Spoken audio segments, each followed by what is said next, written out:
I told you. I told all of you to not overlook this card. UFC 250 exceeded all expectations, and I really had a blast of a night from the early prelims to that main card. 4 performance of the night bonuses, 2 amazing knockouts, and a dominant performance by the GOAT of women's MMA. Blake, this show was a hell of a time, and I know you enjoyed that too.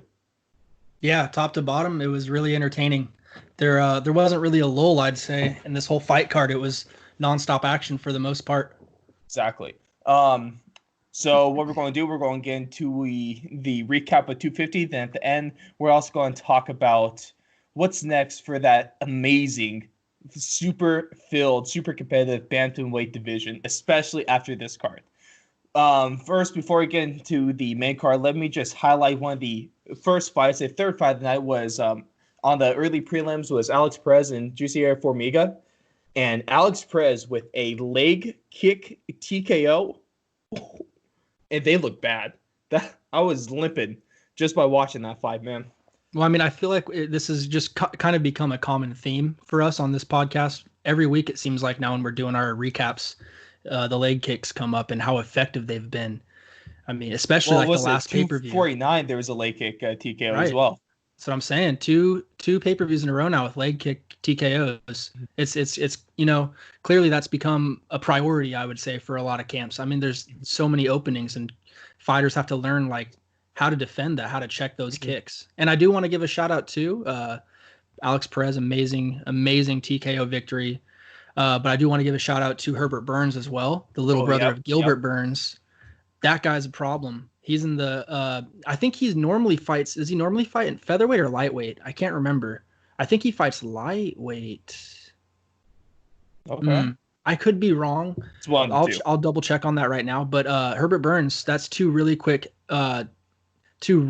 finishes in a row for him. Mm-hmm. Great submission too. I mean, what I would love to see is Herbert Burns next fight Thug Nasty Bryce Mitchell, And and yes, that actually he is a 145 featherweight. oh, perfect. So And that makes sense. I want to see the fight with Bryce Mitchell, but the thing about that, you don't even need the cage.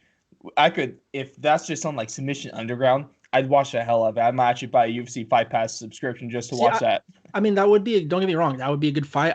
As a fight fan, I would like to see that, but I don't think the UFC puts them together just because Bryce Mitchell's, I think just in terms of right now and what they've done in the UFC so far, I think Bryce Mitchell's a solid tier above him right now, just for the time being.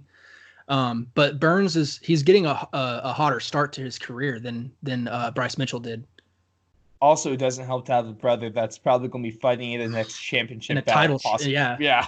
Yep. So that helps. Scooting on into the main event then. So the Alex Perez had one of the performance of the night bonuses. This first fight of the main card. Also, well, let's also give a shout out to Cody Stamen before we move on as well. Yeah. Let's give a shout out to Cody Stamen for fighting with his little brother. He lost his little brother. I do not know the details on the death, and I don't think it's really that important. Just know that he suffered a tragic loss in his family, and he was able to still make that walk, and he was able to still get the job done against a really game opponent, Brian Kelleher, who has been on a tear of recent. So congrats to him. And I also, one more shout out for the boys, Alex Caceres. Man, I am flat out wrong, dude. I counted him out. I thought Chase Hooper was going to go in there and make him look silly, and geez, he told everybody, man, like, you need to do your homework. Well, I love that stat how Alex Caceres has more professional fights than how many years of age that Chase Hooper is. Yeah, I think he's had more fights in the UFC, I think, was the stat. In the UFC. Thank you. The thing with Chase Hooper is that obviously right now he's pretty much just a specialist. He has really good ground game. His stand-up obviously is lacking, but he has the Wasn't that a little disappointing to watch, dude? Wasn't just a little tad disappointing? It was, but he was kind of getting hyped up a little bit. He still has a good future. He could bounce back from this. He had a great response on Twitter. Yeah. And so, man, Twitter was popping tonight. We'll get to some of the later ones. Shout out to Cody Stamen though, because he pretty much dominated Brian Kelleher, and it was hard to watch him break down as soon as that final bell rang. He just kind of That's when the whole wave of emotion said, man, it was hard to watch, like Yeah, it was just from tough. like a respect standpoint. Hmm. But so much respect for that man for Right, fighting through all that and dominating. man. Um, Thoughts and prayers out to him and his family. Yep. Yeah. Now can we be happy for now? Can we get on to the fun stuff? Let's get on to the main Let's card. get on to the sugar show, Blake. And man, Woo! so Sean O'Malley was saying that he was going to be knocking people out in the first round. He said, Yeah. Eddie Winland, every interview, first round knockout, first round knockout. And what happened on Saturday night, Blake? First round sit down. Oi, the little feint with the right uppercut to the right Dude, I hook. should have. I wish I was Oh, recording man. myself, man, because Sean would have really enjoyed my reaction. Like, I freaking screamed like a little girl when that freaking, like, dude, just the setup was so gnarly. From a technical standpoint. So gnarly. Like, So so the good. first time watching it, I thought he just threw a fake uppercut and went straight But then straight into the replay. straight. The replay, you see, not only did he throw a fake uppercut, but he also feinted the jab, and then he went with the straight, and it was just flush on the chin. You couldn't have, pictured it any better. You couldn't have like faked it out any better, like it just, Well, there's just no way. Perfect setup, perfect execution, and then what almost the best part about all that was the Mark Hunt-esque walk-off. Yeah, I loved it. I mean, I was telling my dad and my friend Will, like, how many people do we see in the 135-pound division get walk-off KOs like that? Thank you. It's always TKOs, it's always like a little flurry.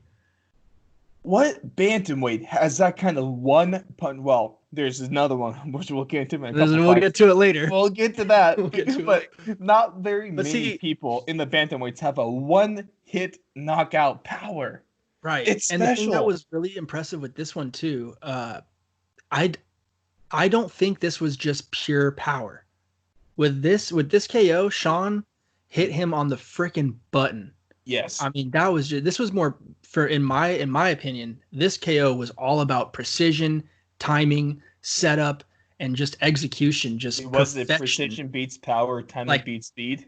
Yeah, like that was just sweetness. That right there, he just totally, proved his nickname to be fully efficient. I mean, the Sugar Show, that was just sweet.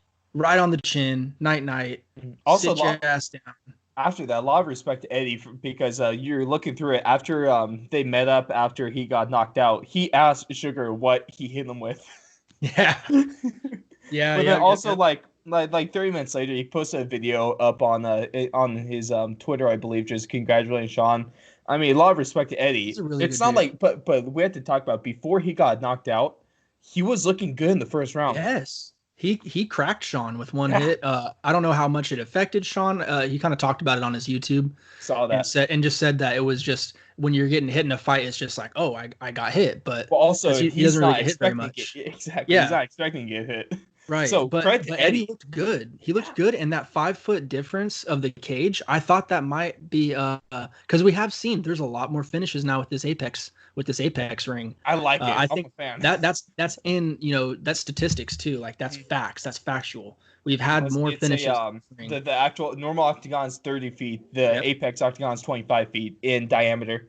I'm a fan of it. Honestly, maybe moving forward, once we move out of the Apex into actual places, maybe on Fight Island as well, can we keep the 25-foot cage, please? Man, I don't know. It's that's a tough one, because I think there's pros and cons to each kind. Because like for like the bigger guys, like heavyweights and light heavyweights, I don't know if a 25-foot cage is really that good for them. But like, yeah, the lighter weights, 25-foot, you get a lot more action. They're pressed up in there like, against each other, and there's nowhere to run. Difference. It's crazy. Yeah, right. I mean, even we'll get to it later. I was gonna go straight to the Aljo and Corey Sandhagen fight, but We got one more fight before that. we can hit Neil Magny first. Yeah, let's hit Neil Magny. And Is there anything else you wanted to add with the Sugar Show? I mean, let's talk about his hair. His hair was magnificent. His hair was Had more great. pressure, like I said. Too bad it looked dampened once it was in the corners, of course, but once he let the throw fly, man, great. it's the unicorn. And to your point, man, the fact that he's going out there and he's putting his Mystic Mac hat on and saying, "Hey, I'm gonna get this first round knockout," and he's going out. There's people that are crazy enough to go and put money on that, right? And I was seeing a lot of tweets out there like, there's a lot of people that Sean made very happy and made some good money on Saturday night just because he delivered. Tweets. It was great. Some guy was like, "You made me 5,000 just by delivering. Thank you so much." Before we move on from Sean O'Malley, can I ask you this question? With Conor McGregor, supposedly, I'll put in air quotes, retiring for the third time in 4 years, I don't believe it. Do you believe it? No, not off face value. I don't. No. Short answer, it's bogus. But let's just assume that he's being serious for a second. Sean O'Malley is in perfect position to be the next. I don't want to compare him to Conor McGregor because he deserves his own spotlight, but he is in line to be the next Conor McGregor-esque fighter in terms of star power. He definitely has the star power. He was pulling at least triple all the views on his post-fight conference. Like everything Nunes had 48,000. Sean O'Malley had 150K.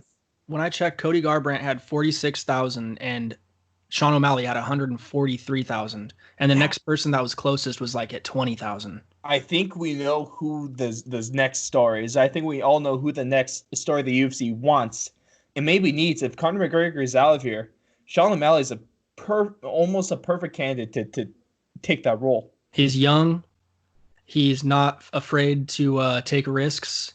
He has a flashy fighting style. He smokes weed. He's funny as hell. He's funny. He does Twitch. I mean, he's hitting all of the avenues, you know. He's got the Twitch subscribers. He's on YouTube. He's got his own YouTube. He, literally has his own film crew living with him, basically. Like he has his video crew living with his head coach, I want to say. So he's just he's next level, man. He's that new wave. He's that new wave where fighters really have to get onto his level and realize, hey, when I'm in the UFC, I'm not just a fighter. I'm also an entertainer. I can do whatever I like. This is a platform now. I have a platform. I'm not just a fighter. Like, don't put myself in this one little box. Like, it can expand. I could have a podcast. I could, have my own YouTube channel. I can have my merchandise that I can sell. Like, there's just so many avenues that you can that Sean is successfully entered and is exploiting. Well, not really exploiting, but taking advantage, flourishing in. Yeah. Flourishing. Good word. And especially with all these pay disputes, which deserves a show on its own topic. If you want to take advantage, if you want to make a statement that you need to make more money, the UFC is going to pay you not just because you're a great fighter, but because you're a draw. They rather you be a draw than be a phenomenal technical fighter inside the octagon. And that's what Sean O'Malley's doing. So They'd rather you be a draw that still performs and delivers too, though. When you have... Because Sean now, he does both. I don't think you got to watch him on his come up. No. He was suspended by the time that I got you involved in this. You did. And before that, his first couple fights in the UFC, I mean, don't get me wrong, they were impressive. He had really good moments, but he wasn't getting able finishes. To go back and watch the Contender Series at least. The Contender Series fight is a different story. That's viral knockout. But I'm saying his next two fights after that, O'Malley. Right. His next two fights after that really didn't live up to the expectations. Now with this 2-year layoff where he's kind of getting screwed over by the suspensions and had to deal with all that crap, he really took it serious, man. Props to the guy. His body looks stronger. It looks more ready to be battle tested. He just looks like a guy that can take more damage now and dish it out. To your statement about the focus, from his walkouts to his to being inside the octagon to during the fight to after the fight, that's all he is super focused. He's, of course, he like jokes around occasionally and stuff like that when he's not in like fight mode, but when he's in fight mode, he's good. Yep. No, I love how calm and cool and collected he was too. No celebration really. No, well, it's because he knew it was going to happen. So, right, and it kind of shows you he's a level above these guys. Exactly. He really is. That's why we'll get into the bantamweight discussion in a sec. Let's get on to Neil Magny and Anthony Rocco Martin. Really good fight by Neil Magny. Just really controlled him. I think the first 2 rounds were really close. A lot closer than 2 of the judges had. Rocco Martin, I mean, I really had him winning the first round for sure. But Magny, by the time about halfway through the second round, you could tell his cardio is just through the freaking roof compared to these other welterweights. I mean, this guy, I can't remember who it was. Either I think it was Rogan was saying is like, man, every fight this guy's in needs to be a 5-rounder because it's like, geez, he just gets better as the fight goes on. It's crazy to think, but like it seems like his stamina gets better as the fight's going on. Like the guy is a monster. I would not want to be a welterweight and not have a fight lined up and have this guy coming back up in my direction, because this could be a fight lined up for whoever in that top 5 doesn't get what they want, like a Leon Edwards, maybe even a Colby. Who knows up there what could happen and how that shakes out. Maybe even a Tyron. Who knows? It could be a bad bounce back for Tyron, but then if Tyron loses to him, then it's easily over. So I don't know.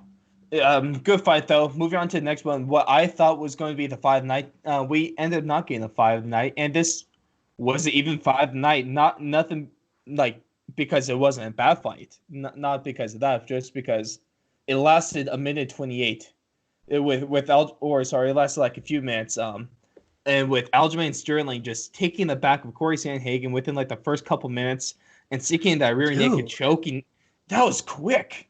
That was the way quick. That he was anyone expecting this? Took his back. And that's what I was going to get into. Is I think this 5 foot, the reduced size of the cage really helped out. I think Aljo closing that distance, because that's Sandhagen's game, kind of his footwork, touch move. Like he doesn't want to stay in range, especially with a guy like Aljamain, who is strong as hell for the bantamweight division. I mean, my goodness, that guy is freaking rocking there, man. And his wrestling, you can tell just by when he got on to Corey Sandhagen's back, sunk that hook in, and then all of a sudden brings him to the ground and sinks in a body lock instantly. I was just like, dude, that was like poetry in motion. So good. I mean, just unbelievable. It looked for maybe like a second or two that Corey had a chance to break out of the grip, because for a good chunk of the time, Aljo only had more of a neck crank than anything. Yeah, he kind of had it over his chin. He kept on working and working. Eventually, he just got to slip underneath the chin, and that was it. And then what was crazy is that Corey Sandhagen actually passed out after he tapped, right? Yeah. So very Corey Sandhagen literally tapped out with his last breath. That's a lot of respect to that. I'm kind of impressed that he didn't just take the pass out at that point. You know what, dude? I look at it 2 ways. Like, yes, we all like to be tough guys, but I think it's even more tough when you admit, like, someone, for lack of a better term, effed you up. Yeah. Like I think it's even more tough for you to realize, like, yeah, dude, kill shot. And thing is, it's not like Corey's going to drop that much from this fight. No, dude, he got caught, dude.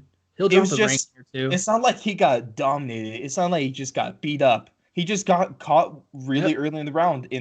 Dude, Aljamain took his back within 30 seconds. There was not a drop of sweat on those guys. No, and that's what happened. That was one of the things that the commentaries were talking about, is why Corey Sandhagen was having a little more trouble being able to twist out of that body lock, is because there's no sweat. That body lock had to be killer, bro. That had to be killer. First 30 seconds of the match, bro, you can only take little, like sipping through a straw type breaths. If it didn't end there, it was Aljo was probably going to have the advantage. If you have 4.5 minutes of a body lock basically locked in, you know what I mean? It's like Anaconda. It's pretty tough to get out of that. Great performance by Aljo, though. He's definitely making a statement that, honestly, I know the rumor is to have Jose Aldo and Peter Yan. Screw that. Sorry. I've been listening very. They've been emphasizing all of that stuff now. Pronounce that, because like this guy's got a battle shot coming up. Yeah, the Ruski, or Eastern European at least. The dude from the Eastern Hemisphere. Screw Jose.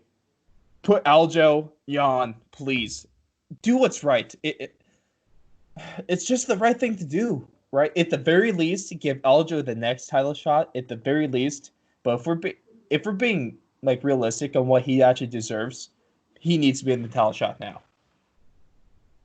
Dude, I think the sickest fights, in my opinion, I would, because I think Aljamain deserves that title shot after that performance.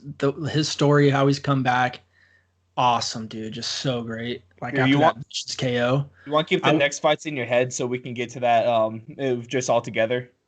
dude, you're killing me, bro. I You know just brought this him is up fun. though, but it's coming This into is this fun. next fight. It's coming into this next Exactly. fight. This we have to talk about this next fight at least So before we keep in can get the mind, full keep in mind, picture. Aljo versus Jan is the one to make, and And then everyone, Cody Garbrandt versus Rafael Assunção. actually, Blake, if we're going to do the Piotr on, it's Rafael Assunção. Okay, Rafael Rafael Assunção. with the H. It's no R. It's Rafael Rafael Assunção. I'm against sorry. Sodi Rafael Garbrandt Assunção. against And Team Alpha Male's very own. Shout out to Joey Rodriguez. If you guys haven't seen that interview, you should go check him out. We have it everywhere: Spotify, Apple Podcasts, YouTube. Joey Rodriguez, head boxing coach of Team Alpha Male. There's my Cody point. Garbrandt, he's probably one of the dudes that got me the most into the UFC. Him and obviously McGregor. I was a big McGregor fanboy. Like when him and the Nate Diaz fights were coming on. But Cody Garbrandt, I remember the first fight that I don't know if I've shared this story on the podcast yet, but my first fight that I'd seen of Cody was his Mizugaki fight, where he just starched him in like I think 30, 40 seconds. And ever since like my first introduction to him was just like this tatted from head to toe, small looking white dude. I'm just like, damn, dude, what the hell is this guy? Want to be What gangster? the hell is this guy? Right? I'm just like, what's going on? With the neck tattoos too. Comes out and just starches him, and the next thing you know, he's on the fast track to the UFC title at 25 years old. It's just incredible to see, because he went on that 3 KO loss streak, right? He lost twice to Dillashaw. One of them was so super close. I mean, really, he had him hurt in the first round. He had rocked him both of them. Yeah. And then that Pedro Munoz fight, another fight that just, again, it was close. Like Cody had his moments, but he fell into the same cycle. And the question was, before this, my question in all of this was, is he going to be a different fighter going to this fight? Exactly. I really was questioning, how is he going to respond from not just losing 3 times? It's not like he just went in there, lost a decision, he got starched 3 times by dudes that are killers, not to take anything away from him. That's got to do something to your mental. Yes. I mean, it's got to put a little bit of doubt into your mind. And the fact that he said, you know what, screw this. I need to make a change. Goes over to New Jersey, links up with Frankie Edgar and Mark Henry and all those guys over there. And it's interesting because you know who else is in that camp that no one's talking about? Marlon Moraes. Mm-hmm. Which makes things really interesting. I don't know what's going on right now. Contender with bantamweights right now. Right. I don't know what's going on right now. So that's weird. I don't know if those guys are just not in the room at the same times or what the heck the case is, but that's just a little weird to me. Anyway, I was just so intrigued of how he was going to come back. How is Cody going to look after these 3 knockouts? Is Cody 2.0 legit? Is Cody 2.0? That's a real thing. And I'm just going to sum up this fight with, let me... 5 words. 5 words. Cody, no love, is back. It's official. If you have to ask if that's true, then you don't know what you're looking at, and you've never seen him fight before. Is all I have to say. Mm-hmm. Because that guy has fighter when he stepped into that cage. He had the different hairdo. He had the dude. He looked like werewolf, bro. Screw Teen Wolf. He looked like werewolf, bro. He looked like different. He looked like freaking what's werewolf's the actor's name? Wolverine. Damn, what's his name, dude? Is he Australian? I think so. He's a super cool dude. That dude. He looked like that dude. He looked like that guy though, right? Just imagine if he was wearing a wife beater. Then we'll be calling him one of the heavyweights. Oh no. Oh no. Yeah. I don't want to see Cody fight a heavyweight, bro. No. Just talking about the wife beaters. Cody Garbrandt though, man. This knockout, I think is Grady Gardy for those that don't know what I'm talking about. Cody Garbrandt, bro, when he got this knockout, the little dip, he had his eyes on Rafael the whole time. He dips, and then he comes up with the last second of the second round, this huge right hook. I was yelling, like I'm pretty sure my roommates in like the other apartments could hear me. I was just yelling. Absolutely. Oh, She shit. killed a man. Who's the biggest Sean O'Malley fan you know? You. Exactly. What is he smoking, dude? How could you think that your knockout is better? I'm sorry, bro. Well, what did he say? Didn't he say something like decent? Yeah, something ridiculous. I'm just like, come on, bro. Just give him his due, dog. Like Nope. that It's well, if you're knockout was asking what Sean O'Malley's smoking, retarded. I think he actually is. I was watching him on the Joe Rogan podcast recently. I think he does have his own weed brand. He's working with Yeah, like a Atrium. company. Yeah. Yes. Well, that's what there's to answer the question. The actual literal question is that he is smoking his own brand of weed. It's called the Sugar Show OG. I've never actually got to try it because back when it came out, I wasn't smoking currently at the time. I was trying to get a better job.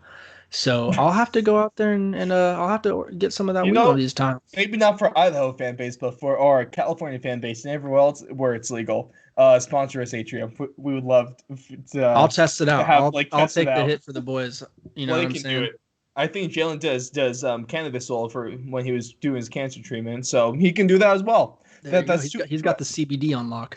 exactly. I'll take the And THC. all I'm saying is Cody No Love is back with a vengeance, and he just totally put himself right back into the title picture with one amazing knockout. Yeah, See the difference though. he enters the Let's talk top about the 5 again difference right away. easily. Let's talk about the difference in knockouts because Cody Garbrandt and Sean O'Malley had the top 2 knockouts of the night, obviously.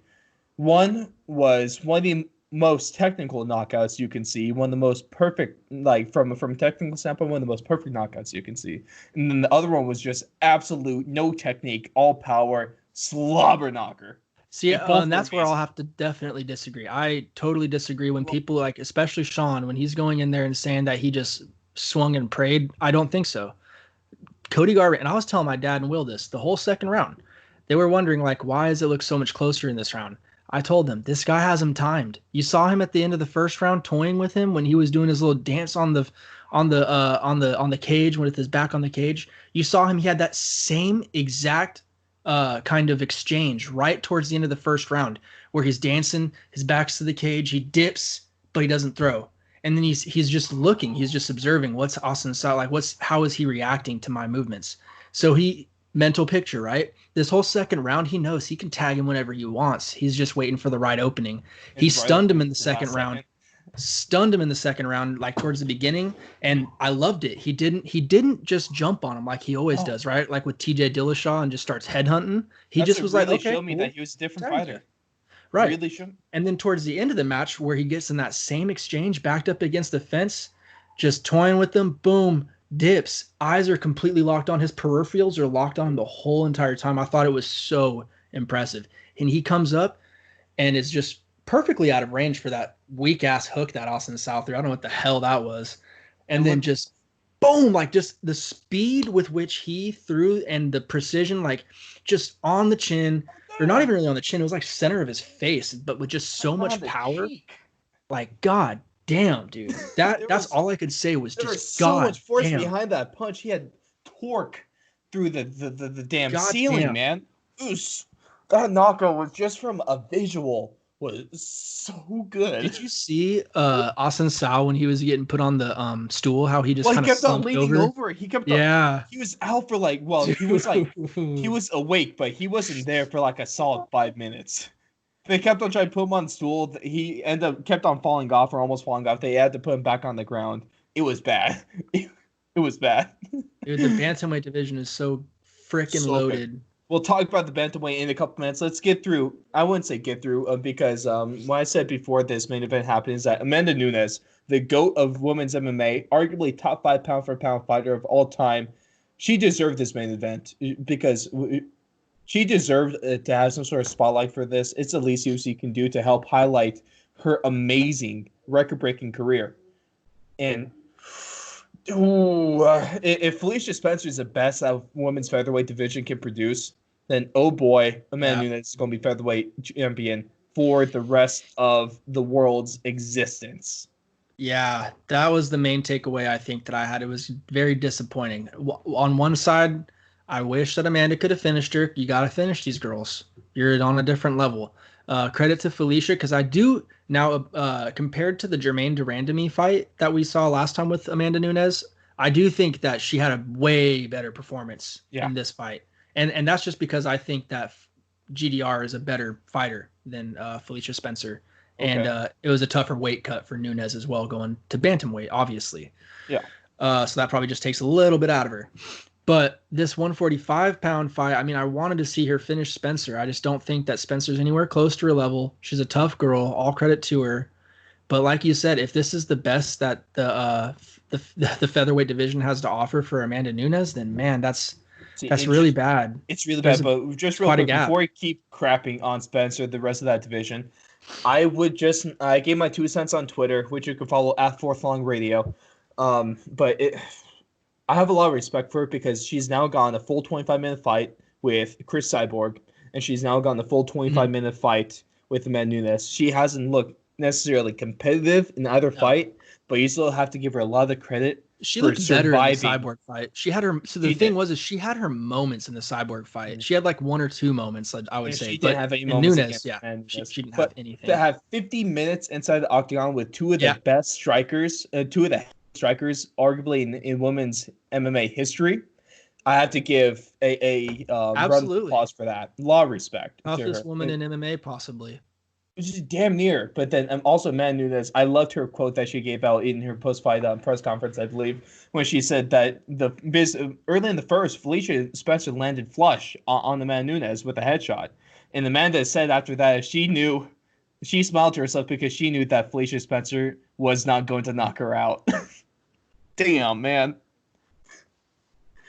Damn, I didn't catch that. That's savage. That's badass, right? And what's scary about Amanda Nunes is where she has the same smirk in all of her pictures. Yeah. And she holds that smirk through the whole fight. It's creepy, dude. It's so creepy. It's intimidating because how are you going to be trying to land your heaviest shots against this woman and she just smiles?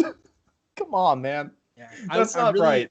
That's not fair. I really wish there would be someone that could challenge her. I hope that I just saw that that Aldana, I think it's Irene Aldana versus Holly Holm was announced. Yes. For August 1st.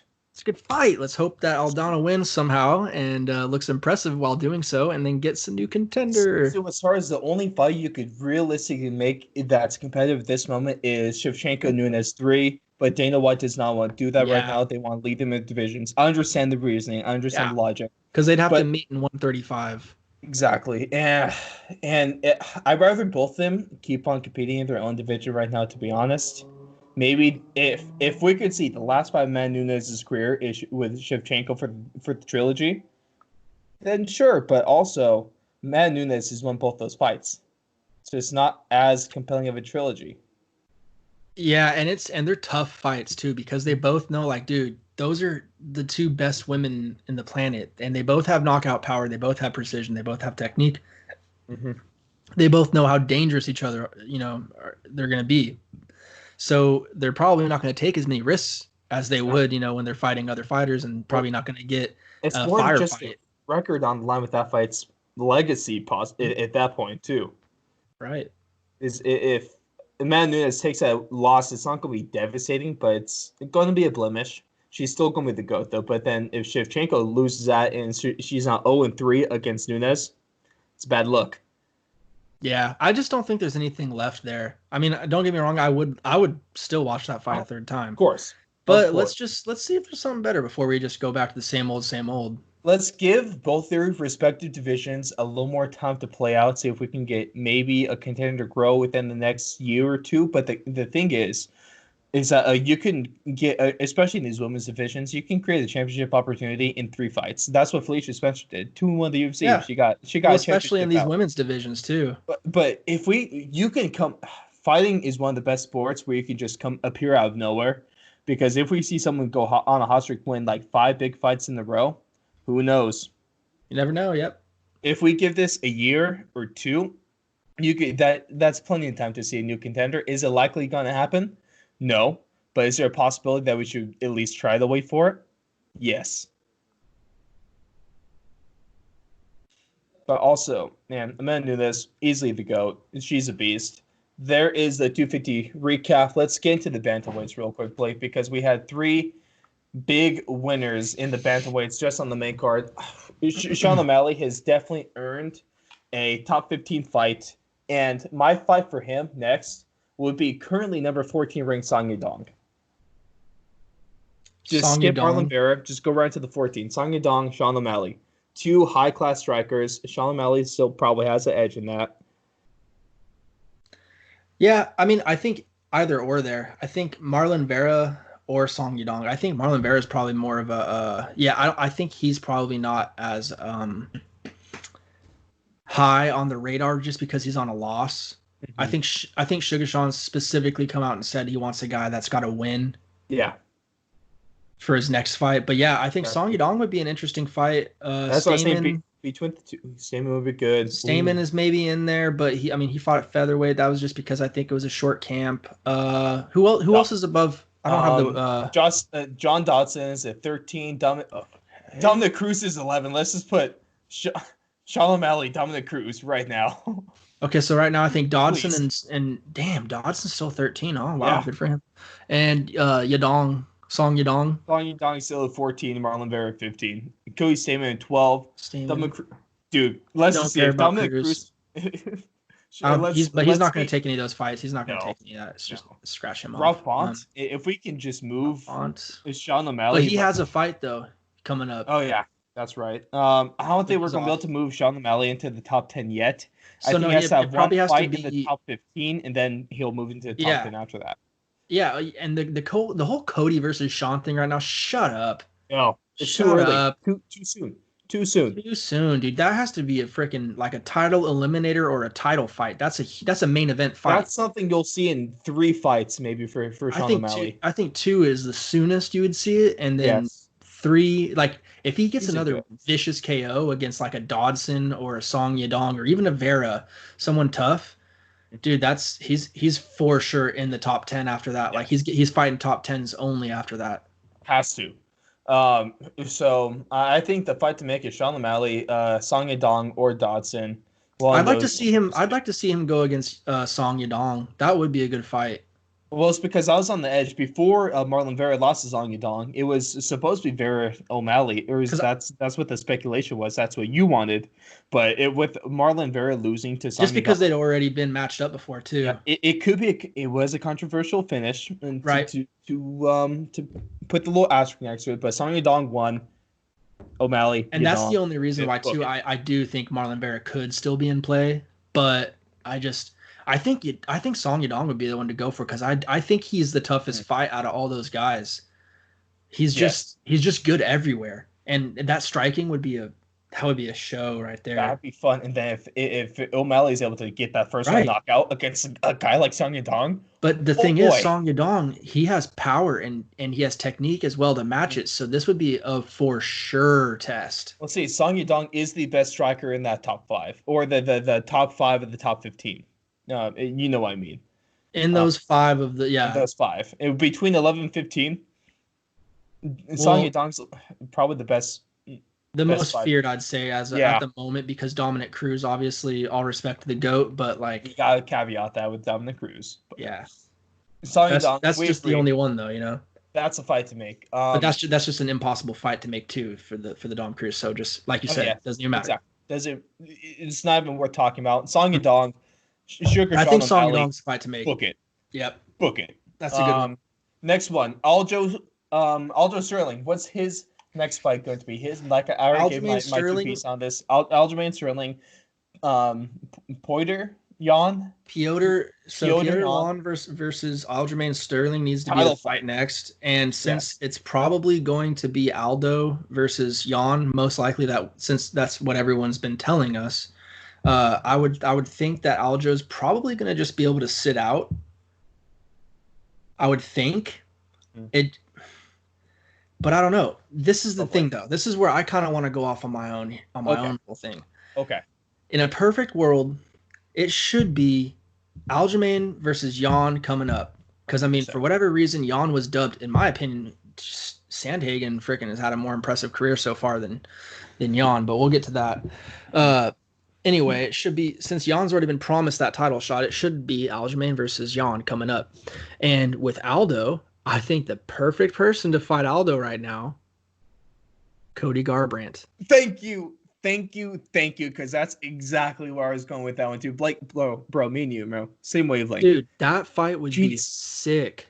Legend against both former champions. One's a legend. The other one is a former champion that's now getting his feet back underneath him with a big victory, big knockout. That's perfect fight.